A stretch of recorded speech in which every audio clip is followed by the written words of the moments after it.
ബി.ജെ.പിയുടെ ക്രൈസ്തവ നയതന്ത്രത്തിന് ആർ.എസ്.എസിന്റെ പിന്തുണ. ക്രൈസ്തവ സഭകളുമായുള്ള ചർച്ചയ്ക്ക് ആർ.എസ്.എസ് തന്നെ മുൻകൈ എടുക്കുന്നുണ്ടെന്ന് മുതിർന്ന ആർ.എസ്.എസ് പ്രചാരകൻ ജെ നന്ദകുമാർ ന്യൂസ് 18 പറഞ്ഞു. മുസ്ലിം സമുദായവുമായി പോലും ആർ.എസ്.എസ് ചർച്ച നടത്താൻ ശ്രമിച്ചിരുന്നു. ചില ഇടപെടലുകൾ അത് മുടക്കി. ഛത്തീസ്ഗഡ് വിഷയത്തിൽ ബി.ജെ.പി ശരിയായ രീതിയിലാണ് ഇടപെട്ടത്. വിഷയം ഉയർത്തി സാമുദായിക വിടവുണ്ടാക്കാൻ കേരളത്തിൽ ശ്രമം നടന്നുവെന്നും ജെ നന്ദകുമാർ ആരോപിച്ചു. കേരളത്തിലെ സാഹചര്യത്തിൽ രാഷ്ട്രീയ പ്രസ്ഥാനം എന്ന നിലയ്ക്ക് ഭാരതീയ ജനതാ പാർട്ടിക്ക് അവർക്ക് മുന്നോട്ട് പോകാൻ വേണ്ടി സമൂഹത്തിലെ എല്ലാ വിഭാഗങ്ങളുമായിട്ടും അവർ ഒരു ബ്രിഡ്ജ് ഉണ്ടാക്കാൻ ശ്രമിച്ചുകൊണ്ടേയിരിക്കും. ആ ബ്രിഡ്ജിംഗ് പ്രക്രിയയിൽ ഇസ്ലാമിക സമൂഹത്തെയും അവർ സമീപിക്കുന്നുണ്ട്. എത്രയോ കാലങ്ങളായിട്ട് രാഷ്ട്രീയ സ്വയംസേവക സംഘത്തിന്റെ അഖില ഭാരതീയ പ്രമുഖനായിരുന്ന സുദർശൻജി ഇവിടെ നേരിട്ട് വന്ന് മുസ്ലിം സമൂഹവുമായിട്ട് പോലും ചർച്ച ചെയ്യാൻ രാഷ്ട്ര സംബന്ധമായ കാര്യങ്ങളിൽ ഒറ്റക്കെട്ടായി മുന്നോട്ട് പോകാൻ വേണ്ടിയിട്ട്, പ്രത്യേകിച്ച് ഈ വലിയ പ്രതിസന്ധി നേരിടുന്ന സമയത്ത് ആ ഘട്ടത്തിൽ സുദർശൻജി 3-4 തവണ ക്രൈസ്തവ സഭാ നേതൃത്വവുമായിട്ട് ചർച്ച നടത്തിയിട്ടുണ്ട്. സമാന്തരമായി ഇസ്ലാമിക സമൂഹമായിട്ടും ചർച്ച ചെയ്യാൻ തയ്യാറായിട്ടുണ്ട്. പക്ഷേ എല്ലാം നിശ്ചയിച്ചതിന് ശേഷം പാലക്കാട് ചർച്ച ചെയ്യാനുള്ള സ്ഥലം പോലും തീരുമാനിച്ചതിന് ശേഷം അത്യുന്നത സ്ഥലങ്ങളിൽ നിന്ന് ഇടപെട്ട് ആ പരിപാടി ഒരു തരത്തിൽ പറഞ്ഞാൽ റദ്ദ് ചെയ്യിപ്പിക്കുകയാണ് ചെയ്തത്. അതുകൊണ്ട് ഇസ്ലാമിക വിഭാഗവുമായിട്ട് ഔദ്യോഗികമായി ചർച്ച ചെയ്യാൻ അദ്ദേഹത്തിന് കഴിഞ്ഞില്ല. എന്നാൽ ക്രൈസ്തവ സമൂഹവുമായിട്ട് ഞാൻ ബി.ജെ.പി മാത്രമല്ല സംഘവും അങ്ങനെയുള്ള ഒരു ഔട്ട്റീച്ച് നടത്തിക്കൊണ്ടിരിക്കുന്നുണ്ട്, നടത്തും എല്ലാ വിഭാഗങ്ങളുമായിട്ട്. അവിടെ നടന്ന ആ കാര്യത്തിന് വേറെ പല പശ്ചാത്തലങ്ങളുണ്ട്. വൻതോതിലുള്ള മതപരിവർത്തനം അവിടെ നടക്കുന്നുണ്ട് എന്നതിന്റെ കൃത്യമായ അറിവ് അവിടെയുള്ളവർക്കാണുള്ളത്. പക്ഷേ സംഭവിച്ചെന്താ, ആ കാര്യത്തിൽ അറസ്റ്റ് ചെയ്യപ്പെട്ട കന്യാസ്ത്രീകളോ അവരുടെ സഹായികളുടെയോ പ്രശ്നം ഉന്നയിച്ച് അവർ കേരളക്കാരായതുകൊണ്ട് കേരളത്തിൽ ഒരു പ്രത്യേകമായ രാഷ്ട്രീയ സാഹചര്യം ഉണ്ടാക്കിയെടുക്കാൻ ഇവിടുത്തെ ചില ആൾക്കാർ ശ്രമിച്ചു. അതുകൊണ്ട് തന്നെ ബി.ജെ.പി അത്തരമൊരു വിരുദ്ധ സാഹചര്യം കേരളത്തിൽ ഒരു സാമുദായിക സംഘർഷത്തിന്റെ ഒരു വിടവ് സൃഷ്ടിക്കാനുള്ള ശ്രമം പലരും ബോധപൂർവം നടത്തും. നമുക്കൊക്കെ അറിയാം, ഉത്തരവാദിത്ത ബോധമില്ലാത്ത, ഞാൻ എല്ലാവരെ കുറിച്ചല്ല പറയുന്നത്, ഒരു സമൂഹത്തിന്റെ ഇടയിൽ ഇത്തരം പ്രചാരവേല നടത്തുമ്പോൾ വളരെ വലിയ ഉത്തരവാദിത്ത ബോധം ഉണ്ടാകേണ്ടതാണ്. പക്ഷെ അത് പ്രകടിപ്പിക്കാതെ പലരും ചെയ്തപ്പോൾ അതിൽ നിന്ന് ഈ സമൂഹത്തെ, അല്ലെങ്കിൽ നമ്മുടെ മൊത്തം കേരള സമൂഹത്തെ മുന്നോട്ട് നയിക്കാൻ ബാധ്യതയുള്ള പാർട്ടി എന്ന നിലയ്ക്ക് ബി.ജെ.പി കുറച്ച് ഉത്തരവാദിത്വ ബോധത്തോടുകൂടി അവിടെ പോവുകയും ആ പ്രശ്നം പരിഹരിക്കുകയും ചെയ്തു. ശബരിമല സ്ത്രീ പ്രവേശന വിഷയത്തിൽ നിലപാട് വ്യക്തമാക്കി ആർ.എസ്.എസ് ദേശീയ സംയോജകൻ ജെ നന്ദകുമാർ. ക്ഷേത്ര വിശ്വാസികളും തന്ത്രിമാരും ആചാര്യന്മാരും ചേർന്നാണ് തീരുമാനമെടുക്കേണ്ടത്. ആർ.എസ്.എസിന്റെ ഔദ്യോഗിക നാവല്ല ഓർഗനൈസറിലെ ലേഖനം സംഘത്തിന്റെ നിലപാടല്ല. സർവ്വസംഘചാലക് ഉൾപ്പെടെയുള്ളവരാണ് ആർ.എസ്.എസ് നിലപാട് പറയുന്നതെന്നും ജെ നന്ദകുമാർ ന്യൂസ് 18 പറഞ്ഞു.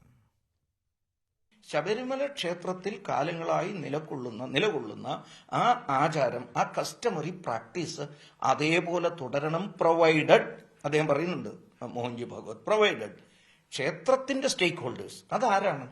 ക്ഷേത്രത്തിൽ വിശ്വസിക്കുന്ന, ക്ഷേത്രത്തിൽ പോകുന്ന, ക്ഷേത്രാചാരങ്ങൾ എന്തെന്ന് നിയമിക്കാൻ അനുവാദമുള്ളവർ, അതിനെക്കുറിച്ച് പഠനമുള്ളവർ, തന്ത്രിമാരായാലും പുരോഹിതന്മാരായാലും ആചാര്യന്മാർ ഒരുമിച്ചിരുന്ന് അവർ തീരുമാനിക്കുകയാണ്, അല്ലെങ്കിൽ ദേവതയുടെ അനുജ്ഞയുടെ അടിസ്ഥാനത്തിൽ തീരുമാനിക്കുകയാണെങ്കിൽ മാത്രമേ മാറ്റാൻ പാടുള്ളൂ.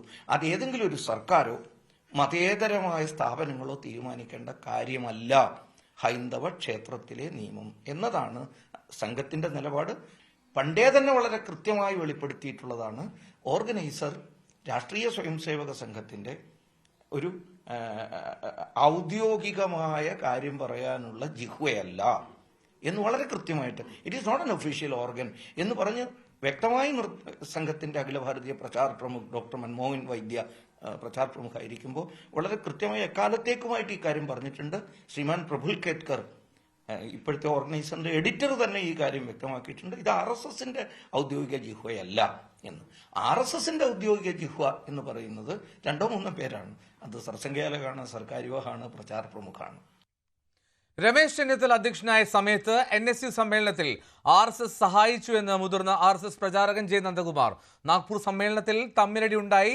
മെസ് തകർന്നപ്പോൾ മുതിർന്ന നേതാക്കളുടെ ആവശ്യപ്രകാരം പ്രതിനിധികൾക്ക് ഭക്ഷണം ഉറപ്പാക്കിയത് മോഹൻ ഭഗവതാണെന്നും ജെ നന്ദകുമാർ ന്യൂസ് 18നോട് പറഞ്ഞു. കോൺഗ്രസിന്റെ തല മുതിർന്ന നേതാവ് ആവശ്യപ്പെട്ടിട്ടാണ് വടക്കു കിഴക്കൻ സംസ്ഥാനങ്ങളിൽ വിദ്യാഭ്യാസ സ്ഥാപനങ്ങൾ RSS തുടങ്ങിയത്. RSSന്റെ ദേശീയത അംഗീകരിച്ചാൽ ഏതു പാർട്ടിയെയും അംഗീകരിക്കുമെന്നും ജെ നന്ദകുമാർ പറഞ്ഞു. കേന്ദ്രത്തിൽ ഭരണത്തിലിരുന്നത് മറ്റൊരു രാഷ്ട്രീയ പ്രസ്ഥാനമായിരുന്നെങ്കിലും വടക്ക് കിഴക്കൻ മേഖലയിലെ പ്രശ്നങ്ങൾ വളർന്നു വന്നപ്പോൾ അവിടെ ഉടനടി വിദ്യാഭ്യാസ സ്ഥാപനങ്ങളും സാംസ്കാരിക പ്രസ്ഥാനങ്ങളും തുടങ്ങിയില്ലെങ്കിൽ ഒരു വലിയ വിഭജന വിഘടന വാദമോടെ രൂപപ്പെടും എന്ന് തോന്നിയപ്പോൾ കേന്ദ്രത്തിൽ ഭരണത്തിലിരുന്ന നേതാവ്, എല്ലാവരും അറിയുന്ന ആളാണ്, അദ്ദേഹം സംഘത്തെ സമീപിച്ചു. സംഘത്തിന്റെ വിദ്യാഭ്യാസ പ്രസ്ഥാനങ്ങൾ അവിടെ തുടങ്ങണമെന്ന്, വിവേകാനന്ദ കേന്ദ്രത്തിന്റെ പ്രവർത്തനം തുടങ്ങണമെന്ന്.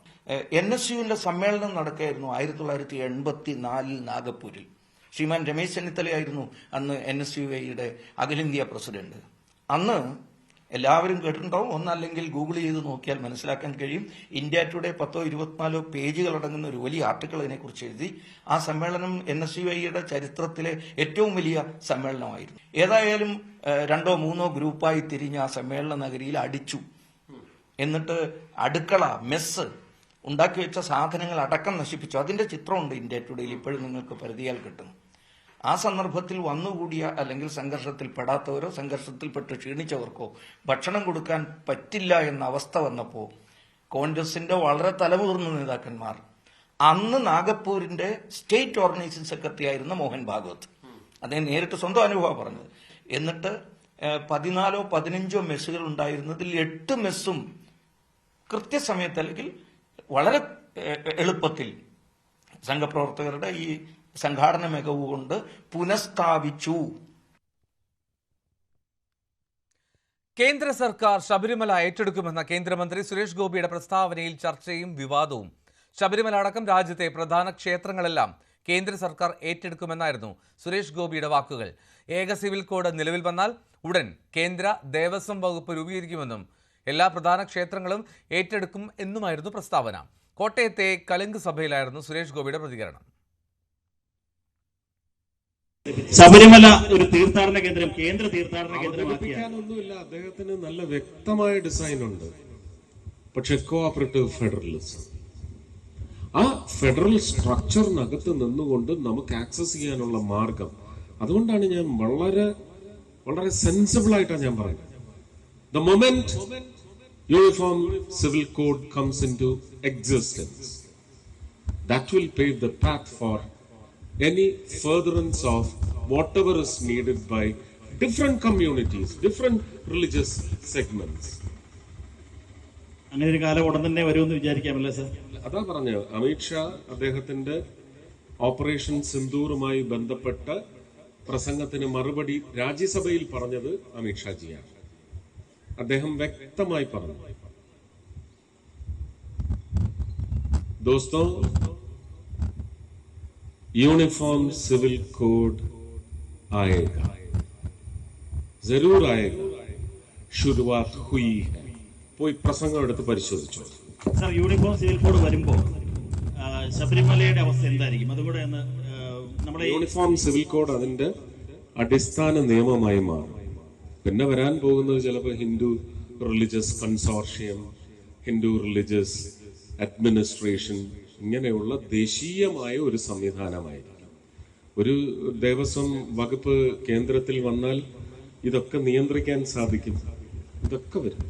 അതൊന്നും പാടില്ല എന്ന് ഒരാൾക്കും പറയാനൊക്കത്തില്ല. നിലവിലത്തെ ഇപ്പോഴത്തെ അവസ്ഥയിൽ ശബരിമല പ്രത്യേക പരിഗണന എടുത്തൊരു കേന്ദ്ര തീർത്ഥാടന കേന്ദ്രമാക്കി. ശബരിമല മാത്രമല്ല, ഒരുപാട് അതുപോലത്തെ ക്ഷേത്രങ്ങളുണ്ട്, ഒരുപാട് ക്ഷേത്രങ്ങൾ.